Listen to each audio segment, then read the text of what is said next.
L'utopique, c'est l'angioplastie du tronc commun, c'est pas l'angioplastie.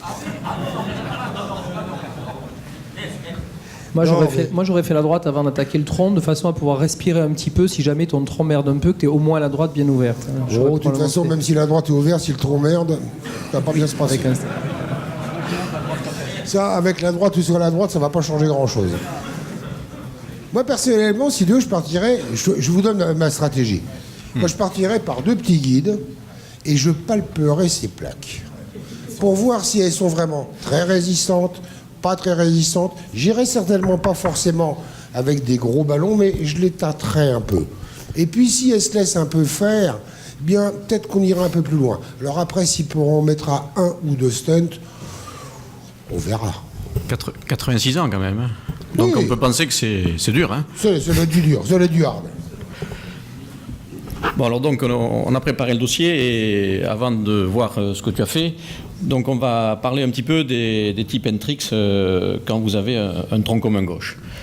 Alors d'abord ça va faire plaisir à Didier, ça te rappellera le GACI dans les années 2005. Absolument. Quand on avait fait l'étude Freehand, mais c'est à peu près ce qui se passe en pratique, c'est-à-dire que dans les 4 labs, on reçoit à peu près 5% de troncs communs sur le tout venant. On fait entre 3 et 5%, bon après il y a des centres qui en ont un peu plus.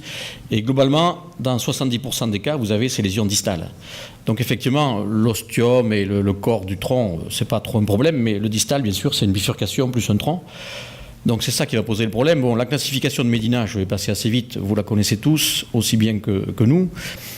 Donc qu'est-ce que c'est qu'une vraie lésion de bifurcation? Donc c'est une lésion sur la branche principale qui risque de compromettre la branche secondaire. Qu'est-ce que c'est qu'une branche secondaire? Puisqu'on revient à un stent ou 2 stents. Est-ce que c'est le diamètre de référence, supérieur ou égal à 2 mm? Est-ce que c'est le territoire en aval? Ou est-ce que c'est une branche que l'on ne veut pas perdre? On peut penser que c'est ça la conclusion d'une branche fille.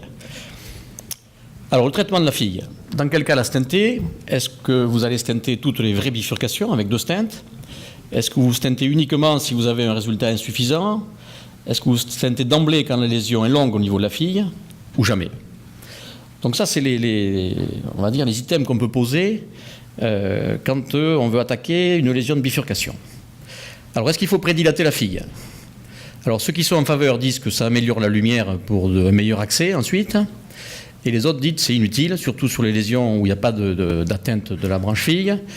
Et puis, surtout, vous risquez de disséquer donc, cette branche fille et ensuite, ça va compliquer le geste. Donc, voilà un peu les pour et les contre. Alors, ce qu'il faut savoir dans la littérature, c'est qu'un stent, si possible, c'est ce qu'il faut faire. C'est à peu près, dans la littérature, 70% des cas. Et puis, on voit que quand vous mettez un seul stent en rouge, vous voyez que vous avez beaucoup moins de pourcentage de revascularisation du vaisseau cible que si vous en mettez 2 d'emblée. Donc, l'esprit, c'est d'une façon générale de partir, si on peut, avec un seul stent. Et puis, si vous regardez ici, c'est un vieux papier en 2005, mais déjà avec la FFR, ne vous fiez pas à l'image visuelle après le résultat de votre angioplastie dans la branche fille, parce que vous voyez ici, si vous regardez visuellement, quand vous êtes supérieur à 75% en termes de sténose résiduelle de la branche fille, et si vous faites la FFR, vous voyez que vous aurez uniquement un tiers de ces patients qui ont une FFR inférieure à 0,75. Donc ça veut dire que même si vous avez un aspect qui n'est pas terrible en angiographie dans la branche fille après votre angioplastie et stent, 2 fois sur 3, la FFR est quand même supérieure à 0,75. Donc tout ça pour dire que si on peut partir sur un stent, c'est quand même mieux. Et quand on regarde effectivement ce qui se passe avec 2 stents actifs, vous avez quand même beaucoup de choses depuis une dizaine d'années qui montrent que plus vous mettrez du matériel, plus vous avez un risque de thrombose. Et à ce moment-là, si vous mettez 2 stents, vous voyez en vert que le pourcentage de thrombose est beaucoup plus accru avec 2 stents. Donc encore une fois, le premier message, essayez de faire simple avec un seul stent. Deuxième message, il faut essayer d'avoir un résultat le plus maximal possible en termes de diamètre, de surface artérielle après l'angioplastie. Parce qu'on s'aperçoit que si vous avez un bon résultat, plus de 9 mm², mais ça peut aller à 10, 11, 12, 13, 14, eh bien vous avez beaucoup moins d'événements à 1 an en termes de rosténose. Et nous, on l'avait prouvé déjà dans...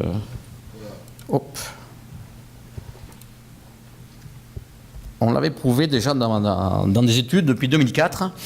Il y avait eu l'étude Taxus pilote, il y avait donc l'étude Friend du GACI multicentrique, et on avait aussi travaillé sur l'Experience avec le Limax.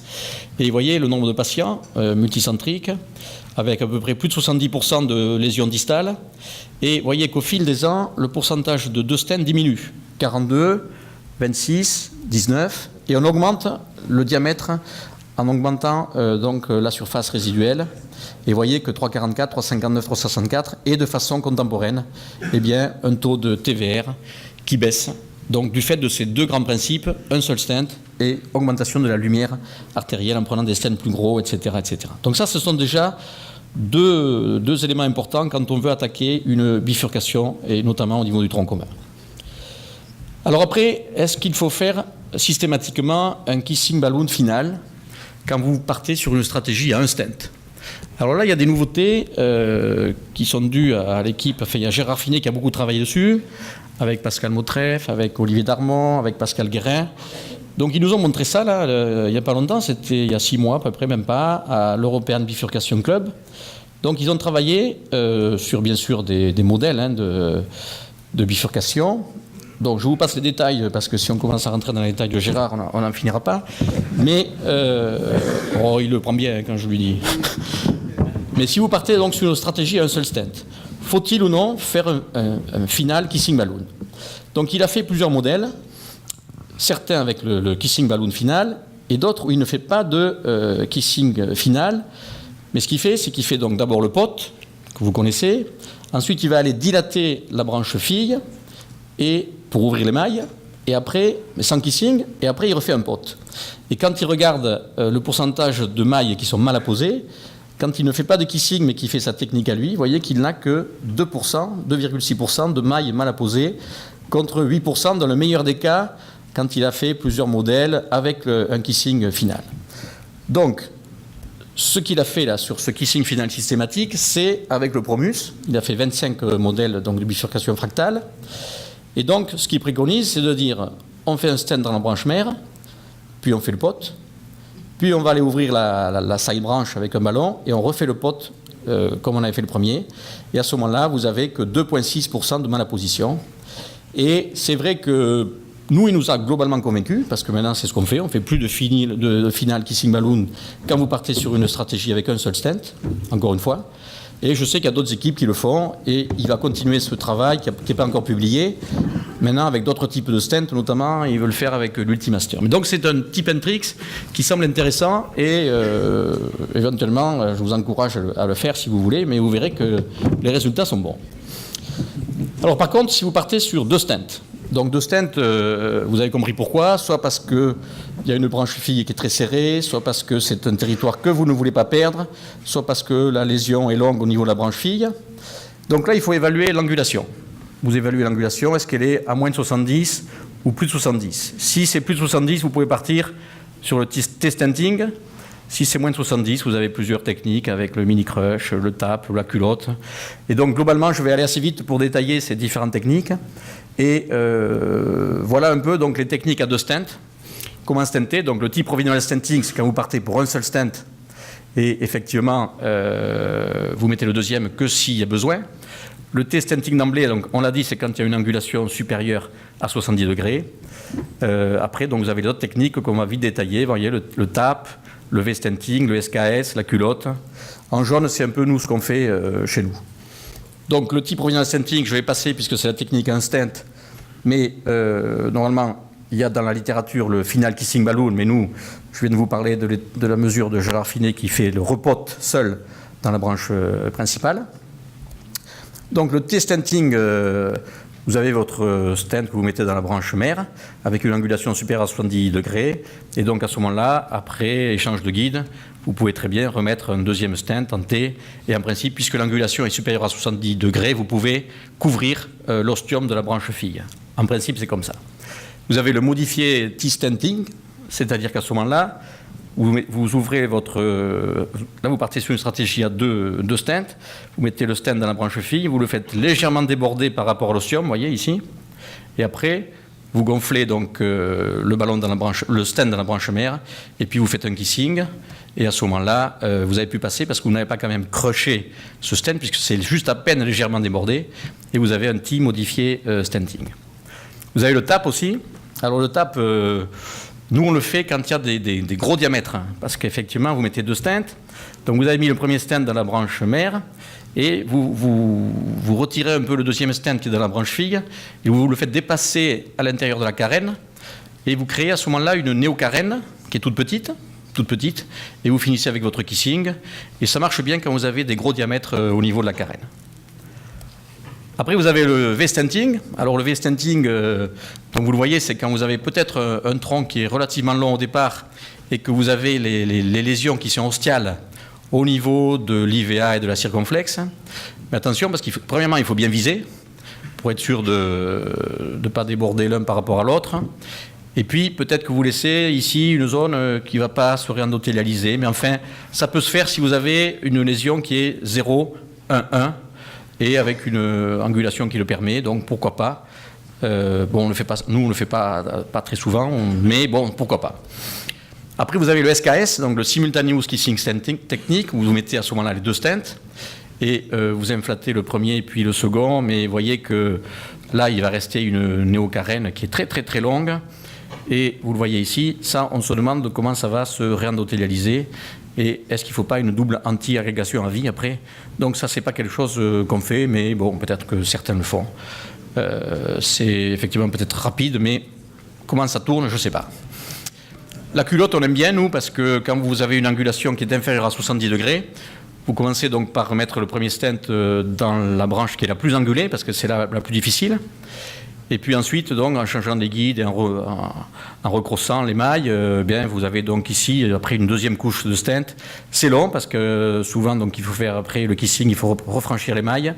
Mais quand ça marche, si vous appliquez et que vous le faites bien, la culotte, vous êtes sûr que vous n'avez pas de zone qui ne sera pas couverte par les mailles du stent. Et donc, nous, ça nous arrive assez souvent d'en faire. Bon, le crush, vous connaissez, on écrase un peu le stent. Nous, on ne fait pas. Bon, chez nous, Nicolas Boudouf, qui fait beaucoup de CTO, fait aussi des mini-crushs. Bon, après, il faut repasser à travers les mailles. C'est peut-être assez long, des fois. Hein. Mais enfin, bon, ça marche. Et puis, vous savez qu'il y a des stents dédiés aussi, bifurcation. Là, je vous ai juste mis le Triton, parce que nous, le Triton, on avait travaillé dessus. Qui est donc un stent dans la branche fille, dédié. Et à l'époque, il n'était pas actif sur la branche mère, donc il fallait compléter avec un stent actif. Bon, maintenant, je crois qu'ils ont mis un produit actif, mais je sais qu'il a le marquage CE. Donc ça, c'est pour montrer un peu les techniques qu'il y a dans la littérature pour faire avec 2 stents. Donc là, juste un mot pour dire quelles sont les évolutions. Ça fera plaisir, je crois, à Didier. C'est pour montrer qu'il y a des gens qui travaillent sur la combinaison du shear stress, vous savez, ces forces de cisaillement avec l'inflammation, pour stratifier les lésions coronaires et surtout dans le tronc commun. Donc on sait que quand on a des turbulences au niveau des lésions de bifurcation, avec les forces de cisaillement, les modifications inflammatoires, etc., donc il faut essayer d'avoir des outils pour apprécier d'abord les flux hémodynamiques, et pour savoir quelles sont les zones de faiblesse, celles où il ne faut pas rater la mise en place du stent, et enfin encore plus que d'habitude, et ça peut nous aider aussi quand vous avez mis un stent pour savoir quels sont les flux et est-ce que vous avez bien implanté vos stents. Donc il y a des gens qui travaillent dessus, c'est-à-dire qu'ils font une superposition entre les images quantigraphiques, ici, les QCA en 3D. Ils reconstruisent aussi avec l'OCT, avec l'IVUS. Et donc ça donne un peu ces images que vous avez ici avec des couleurs. Ces couleurs, donc là vous les verrez mieux, vous voyez qu'en fonction de l'état inflammatoire, en fonction du shear stress, donc quand c'est rouge, ça veut dire que c'est des zones où il y a beaucoup de turbulences, beaucoup de flux. Et effectivement, c'est des zones où il va falloir être extrêmement vigilant, donc quand on prépare le traitement, la mise en place de stent. Et après, avec des modèles de reconstruction, vous voyez qu'il y a des simulations dynamiques des fluides que vous voyez ici. Et donc, c'est probablement peut-être quelque chose... il y a des équipes qui travaillent dans le monde pour apprécier et reconstruire ensuite les modèles de stent que vous avez ici pour savoir effectivement dans ces bifurcations ce qu'il faut faire. Bon, nous, bien sûr, on ne connaît pas trop ça encore, mais voilà un peu ces exemples d'images OCT. Et ici, vous voyez les micro-CT reconstruits qui montrent un peu comment est apposé le stent et si on peut travailler dessus. Il y a déjà des papiers, j'en ai vu un en 2013 là, dans l'European Art. Vous voyez que estimation des stentings de bifurcation utilisant le 3D OCT et qui montrent bien que cette nouvelle méthodologie permet de voir un petit peu dans ces zones de bifurcation si votre stent est bien implanté, si les flux sont bien de bonne qualité, si vous êtes content du résultat, et ça doit manifestement prédire la resténose et la thrombose. Donc ça c'est encore un peu peut-être pour nous du futur, mais en pratique, donc actuellement nous ce qu'on fait, un seul stent si possible, le type provisional, à l'intention de traiter. Alors, sauf exception, effectivement, le cas que tu montres, le tronc est très très long, mais sauf exception, on essaye de couvrir tout le tronc parce qu'il y a eu des resténoses ostiales, sinon. Diamètre du stent, 1/1, basé sur le diamètre de la branche principale distale. On sait qu'avec les stents qu'on a actuellement, on peut bien ouvrir la partie proximale. Il y a des stents, tu le montreras, où on peut monter à 5, 5,5, alors que ce sont des 4 au départ. Donc le pot, bien sûr. Et après j'ai raffiné le repote et nous déjà il nous a convaincus. Si 2 stents, donc T-stenting c'est le plus fréquemment, sinon nous on aime bien la culotte mais il y a d'autres techniques. Voilà un peu globalement les tips and tricks avant de remontrer ton cas. Alors pendant que l'ordinateur se